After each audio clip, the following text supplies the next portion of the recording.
എല്ലാവർക്കും നമസ്കാരം. ഞാൻ നിങ്ങളൊരു വീഡിയോ ആദ്യം കാണിക്കാം. എല്ലാവർക്കും നമസ്കാരം. ഞാനൊരു സോറി പറയാൻ വേണ്ടിയിട്ടാണ് ഇങ്ങനൊരു വീഡിയോ ചെയ്യുന്നത്. ഞാൻ സോറി പറയാൻ വൈകിപ്പോയെന്ന് എനിക്കറിയാം. പക്ഷെ ഞാൻ ഒരു 10-100 ഇന്റർവ്യൂസ് മുമ്പേ ചെയ്തിട്ടുണ്ടെങ്കിലും ആദ്യമായിട്ടാണ് എന്റെ ജീവിതത്തിൽ ഇങ്ങനെ ഒരു അനുഭവം ഞാൻ ഫേസ് ചെയ്യുന്നത്. അതുകൊണ്ട് തന്നെ ഇങ്ങനെ ഫസ്റ്റ് വന്നപ്പോൾ എങ്ങനെ ഹാൻഡിൽ ചെയ്യണം എന്നുള്ളത് എനിക്ക് അറിയില്ലായിരുന്നു. മാനസികമായി ഞാൻ വളരെയധികം തകർന്നുപോയി. ഈ അടുത്തിടെ ഞാൻ ചെയ്തൊരു ഇന്റർവ്യൂവില് അതായത് എന്റെ ഭാഗത്തുനിന്ന് വലിയൊരു വീഴ്ച സംഭവിക്കുകയുണ്ടായി. അതൊരിക്കലും ഞാൻ ന്യായീകരിക്കുകയല്ല.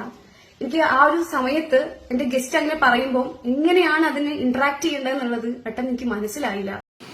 ഇതാരാണെന്ന് നിങ്ങൾക്ക് മനസ്സിലായല്ലോ. ഞാൻ പറയാതെ തന്നെ നിങ്ങൾക്ക് അറിയാലോ. ഒരുപാട് ഇന്റർവ്യൂ ചെയ്തിട്ടുള്ള നൈനിഷയാണിത്. ഇവര് തൊപ്പിയുടെ കൂടെയുള്ള മമ്മൂനൊരു ഇന്റർവ്യൂ ചെയ്തു. അങ്ങനെ ആകെ പുലുവാല് പിടിച്ചിരിക്കുകയാണ്. ഇപ്പൊ നാട്ടുകാരെല്ലാവരും കമന്റ് ബോക്സിൽ പല രീതിയിലുള്ള ഭയങ്കരമായിട്ടുള്ള വിമർശനങ്ങൾ ഉയർത്തുകയാണ് ഇവർക്കെതിരെ. ഇവര് ശരിക്കും പറഞ്ഞാൽ സഹിക്കാൻ പറ്റാത്ത ഒരു അവസ്ഥയിലായിരിക്കും ഇപ്പോൾ കടന്നു പോകുന്നുണ്ടാവുക. അതുകൊണ്ടാണ് ഇപ്പൊ ഇങ്ങനെ ഒരു മാപ്പായിട്ട് വന്നിട്ടുള്ളത്. ഇവര് ആദ്യം തന്നെ പറയുന്നത് 10-200 ഇന്റർവ്യൂ താൻ ചെയ്തിട്ടുണ്ടെന്നാണ്. വീഡിയോയില് നേരത്തെ ഏറ്റവും ആദ്യം പറയുന്നത് അങ്ങനെയാ, 10-200 ഇന്റർവ്യൂ ചെയ്തിട്ടുണ്ടെന്നാണ്. എന്നിട്ട് ഇങ്ങനെ ഒരു സാഹചര്യം വന്നപ്പോൾ എനിക്ക് നിയന്ത്രിക്കാൻ സാധിച്ചില്ല എന്നാണ്. എനിക്ക് മനസ്സിലാകാത്ത കാര്യം, 10-200 ഒക്കെ ഇന്റർവ്യൂ ചെയ്തിട്ടും ഇത്ര കാലമായിട്ടും എന്തുകൊണ്ടാണ് ഒരാൾ പറയുന്ന കാര്യം തെറ്റാണെന്ന് ഇവർക്ക് മനസ്സിലാവാത്തത്? ഇവരുടെ തലയിൽ എന്താണ് അത് കയറാത്തത്?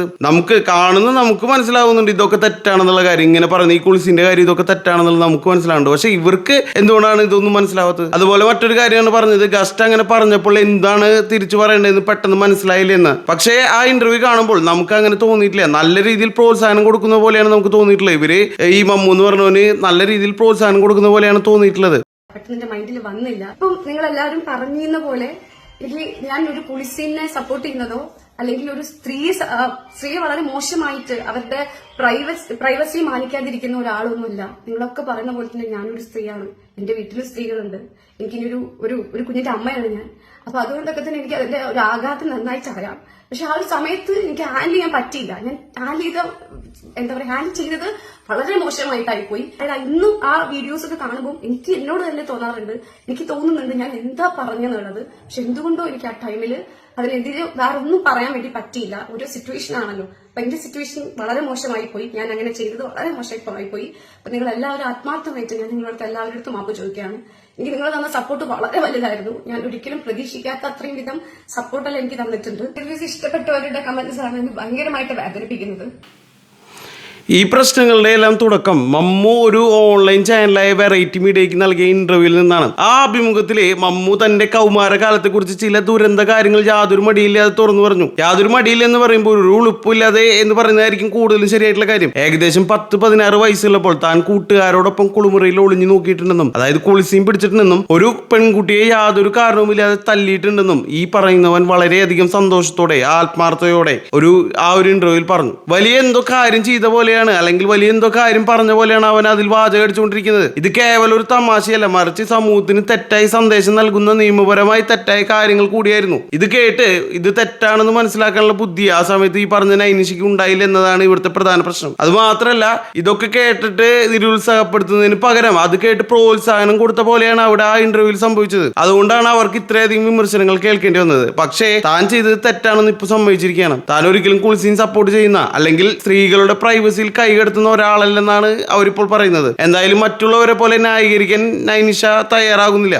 ഈ വീഡിയോ കാണുമ്പോൾ നമുക്കത് മനസ്സിലാവുന്നുണ്ട്. പൂർണ്ണമായും താൻ അവിടെ ചെയ്തത് തെറ്റാണെന്ന് സമ്മതിച്ചുകൊണ്ടാണ് അവർ സംസാരിക്കുന്നത്. ഈ പറഞ്ഞതുപോലെ ആർക്കായാലും തെറ്റുകൾ പറ്റും. മനുഷ്യന്മാരല്ലേ നമ്മള്. ശരിക്കും ഇതുപോലെ മാപ്പ് പറയേണ്ടത് മമ്മുവും നൈനിഷയും ഇത് സംപ്രേഷണം ചെയ്ത ആളുകളുമാണ്. അതിൽ നൈനിഷ ഇപ്പൊ മാപ്പ് പറഞ്ഞു. ഇതിനു മുമ്പ് എനിക്ക് തോന്നിയിട്ടുള്ള ഒരു കാര്യമാണ് എന്തുകൊണ്ടാണ് മമ്മു ഇതുവരെ മാപ്പ് പറയാതെ അവിടെ നിൽക്കുന്നതെന്ന്. അതായത് തൊപ്പിയുടെ ഒരു വീഡിയോയില്, ആ നാടക വീഡിയോ പോലുള്ള ആ വീഡിയോയില് എന്തൊക്കെ കരഞ്ഞു കാണിക്കുന്നുണ്ടായിരുന്നു. അതല്ലാതെ ഇങ്ങനെ നൈനിഷ് ചെയ്ത പോലെ ആത്മാർത്ഥമായ ഒരു മാപ്പ്, താൻ ചെയ്തത് തെറ്റാണ്, തനിക്ക് പറ്റിയ അബദ്ധമാണെന്ന് പറയാത്ത എന്താണെന്ന് ഇപ്പോഴും മനസ്സിലായിട്ടില്ല. ഞാൻ നേരത്തെ പറഞ്ഞ പോലെ നമ്മളെല്ലാവരും മനുഷ്യരാണ്. ഈ പറയുന്ന എനിക്കടക്കം പലപ്പോഴും തെറ്റ് പറ്റിയിട്ടുണ്ടാവും. പലർക്കും തെറ്റുകൾ പറ്റിയിട്ടുണ്ടാവും. ആ തെറ്റുകൾക്ക് നമ്മൾ പൂർവാധികം മാപ്പ് ചോദിച്ചു കഴിഞ്ഞാൽ അത് അവിടെ തീരണം. അതുപോലെ തന്നെ നൈനിഷയും പൂർവാധികമായി മാപ്പ് ചോദിക്കുകയാണ് ഇവിടെ ഉണ്ടായിട്ടുള്ളത്. തന്റെ ഭാഗത്ത് തെറ്റ് പറ്റിയത് ഒരു രീതിയിൽ ന്യായീകരിച്ചിട്ടില്ല. എല്ലാം തെറ്റാണെന്ന് സമ്മതിച്ചുകൊണ്ടാണ് സംസാരിക്കുന്നത് ഈ വീഡിയോയിൽ. അപ്പോൾ ഓട്ടോമാറ്റിക്കായിട്ട് ഇപ്പൊ നടക്കുന്ന ഈ സൈബർ ബുള്ളിയും കാര്യങ്ങളൊക്കെ നിർത്തേണ്ട സമയം കഴിഞ്ഞിരിക്കുന്നു. ആർക്കെതിരെ? നൈനിഷയ്ക്കെതിരെയുള്ളത്. ഇനി എന്തായാലും നമുക്ക് ബാക്കി ഭാഗം കൂടി കേൾക്കാം. കാര്യം എന്റെ ഭാഗത്ത് നിന്ന് ഇങ്ങനെ ഒരു വീഴ്ച വരുന്നു, അല്ലെങ്കിൽ എന്റെ ഭാഗത്ത് നിന്ന് ഇങ്ങനെ ഒരു സംസാരം വരുന്നു അവർ തീരെ പ്രതീക്ഷിച്ചിട്ടുണ്ടായിരുന്നു. അപ്പം എന്തുകൊണ്ടോ ഞാൻ പറഞ്ഞുപോയി. ആ ആള് പറഞ്ഞപ്പം അതിനെതിരെ ഞാൻ വളരെ ലാഘവത്തോടു കൂടി ഞാൻ അതിനെ എടുത്ത് അത് ഞാൻ പറഞ്ഞു. ഇന്ന് ആ വീഡിയോ കാണുമ്പോൾ എനിക്ക് ഭയങ്കരമായി എന്നോട് തന്നെ നല്ല ഒരു ദേഷ്യവും വെറുപ്പും തോന്നുന്നുണ്ട്. അപ്പൊ നിങ്ങൾക്ക് തോന്നിയവരോടൊന്നും എനിക്കൊരു പരാതി ഇല്ല, ഒരു ഒരു ഇതുമില്ല, സങ്കടമല്ലാതെ വേറെ ഒന്നും എനിക്കില്ല. അപ്പം ഇനിയുള്ള വീഡിയോസിൽ ഞാൻ മാക്സിമം എന്റെ ഭാഗത്തുനിന്ന് ഒരു തെറ്റ് വരാത്ത രീതിയിൽ ഞാൻ ശ്രമിക്കുന്നതായിരിക്കും. ഇനി ഇങ്ങനത്തെ ഒരു ലൈഫിൽ ഒരിക്കലും ഇങ്ങനെ ഒരു മിസ്റ്റേക്ക് വരരുത് എന്ന് ഞാൻ ആഗ്രഹിക്കുന്നുണ്ട്. എനിക്ക് ഒരിക്കൽ കൂടി ഒരു കാര്യമേ പറയാനുള്ളൂ, ഞാൻ ഒരിക്കലും അങ്ങനെ ഒരു സ്ത്രീയല്ല. ആരെയും മാനിക്കാത്തതോ അല്ലെങ്കിൽ മറ്റുള്ളവരുടെ പ്രൈവസിയെ ബഹുമാനിക്കാത്തതോ ആയിട്ടുള്ള ഒരു സ്ത്രീ ഒന്നുമല്ല ഞാൻ. എനിക്ക് എന്റെ തന്നെ എനിക്ക് ഭയങ്കര പ്രശ്നമാണ്. അതായത് എനിക്ക് എന്റേതായിട്ടൊരു സ്റ്റൈൽ തന്നെ ഞാൻ കീപ്പ് ചെയ്യാറുണ്ട്. അതന്നെ ഞാൻ അതിനോടൊക്കെ കൂടുതൽ ഞാൻ ഇമ്പോർട്ടൻസ് കൊടുക്കുന്നതുകൊണ്ടാണ്. അപ്പം ആരും വേദനിപ്പിക്കണമെന്ന് ഞാൻ കരുതിയിട്ടില്ല. അപ്പൊ ഞാൻ ആത്മാർത്ഥമായിട്ട് ഞാൻ സോറി പറയാണ്. നിങ്ങൾക്ക് എന്തെങ്കിലും ബുദ്ധിമുട്ട് വന്നിട്ടുണ്ടെങ്കിൽ, നിങ്ങൾക്ക് എന്റെ ആ ഒരു ഇന്ററാക്ഷനിൽ നിങ്ങൾക്ക് എന്തെങ്കിലും ഒരു ബുദ്ധിമുട്ട് വന്നിട്ടുണ്ടെങ്കിൽ എന്നോട് ആത്മാർത്ഥമായിട്ട് നിങ്ങൾ ക്ഷമിക്കണം. സോറി.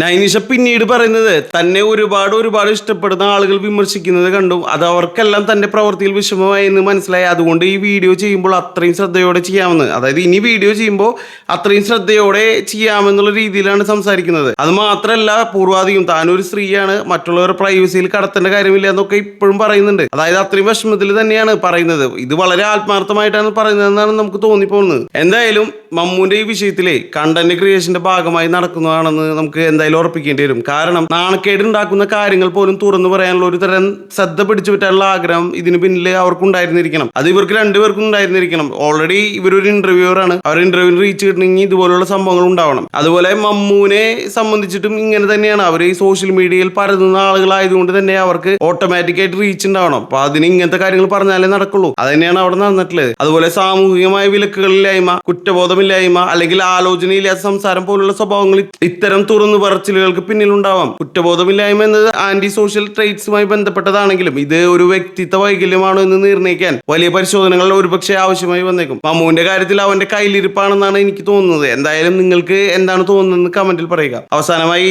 നൈനിഷ പറഞ്ഞ ഈ മാപ്പിലേക്ക് കൂടി വരാം. എന്റെ വീട്ടിലും സ്ത്രീകളുണ്ട്, എനിക്കും ഒരു കുട്ടിയുണ്ട്, ആ സമയത്ത് പറ്റിയ തെറ്റാണ് എന്നൊക്കെ പറയുമ്പോൾ അവരുടെ വാക്കുകളിൽ വലിയൊരു ഭയം നമുക്ക് കാണാം. നിയമപരമായ പ്രത്യാഘാതങ്ങൾ, തൊഴിൽപരമായ നഷ്ടങ്ങൾ, സാമൂഹിക വിമർശനം, cyber bullying, fear for personal safety എന്നിവയെല്ലാം അവരെ അലട്ടിയിരിക്കാം. ഈ അനുഭവം അവർക്ക് വലിയ ട്രോമ ഉണ്ടാക്കാനും വിഷാദം, ഉത്കണ്ഠ അല്ലെങ്കിൽ പോസ്റ്റ് ട്രോമാറ്റിക് സ്ട്രെസ് ഡിസോർഡർ പോലുള്ള മാനസിക പ്രശ്നങ്ങളിലേക്ക് നയിക്കാൻ സാധ്യതയുണ്ട്. എല്ലാവർക്കും എല്ലാ കാര്യങ്ങളും നേരിടാൻ പറ്റിയെന്ന് വരില്ല. ചിലപ്പോഴുള്ള സാഹചര്യങ്ങളും മനുഷ്യരെ വേറൊരു തലത്തിലേക്ക് കൊണ്ടെത്തിച്ചേക്കാം. ഇവരുടെ ഈ വീഡിയോ കാണുമ്പോൾ വളരെ ആത്മാർത്ഥതയോട് കൂടിയാണ് സംസാരിക്കുന്നത് നമുക്ക് തോന്നും. ഞാൻ നേരത്തെ പറഞ്ഞതുപോലെ തെറ്റുകൾ മനുഷ്യന്മാരായതുകൊണ്ട് പറ്റാം. അതിനെ പൂർണ്ണമായി അംഗീകരിച്ചുകൊണ്ട് മാപ്പ് പറഞ്ഞിട്ടുണ്ടെങ്കിൽ സ്വാഭാവികമായും ഈ സൈബർ ബുള്ളിങ് അവസാനിപ്പിക്കേണ്ട സമയം കഴിഞ്ഞു. ഇതെന്തായാലും ഇങ്ങനെ തോന്നിയ കാര്യങ്ങൾ വിളിച്ചു പറയുന്നവർക്ക് ഒരു പാഠം തന്നെയാണ്. ഇനിയിപ്പോ ഞാനാണ് അങ്ങനെ വിളിച്ചു പറയുന്നത്, എനിക്കും ഒരു പാഠം തന്നെയാണ് ഇത്. എന്തായാലും ഇതിനെക്കുറിച്ച് നിങ്ങളുടെ അഭിപ്രായങ്ങൾ കമന്റിൽ രേഖപ്പെടുത്താം. വീഡിയോ ഒന്ന് സപ്പോർട്ട് ചെയ്യുക. ലൈക്ക് ചെയ്തതിനു ശേഷം ഹൈപ്പ് കൊടുത്താലും വലിയ ഉപകാരമായിരിക്കും. Thank you.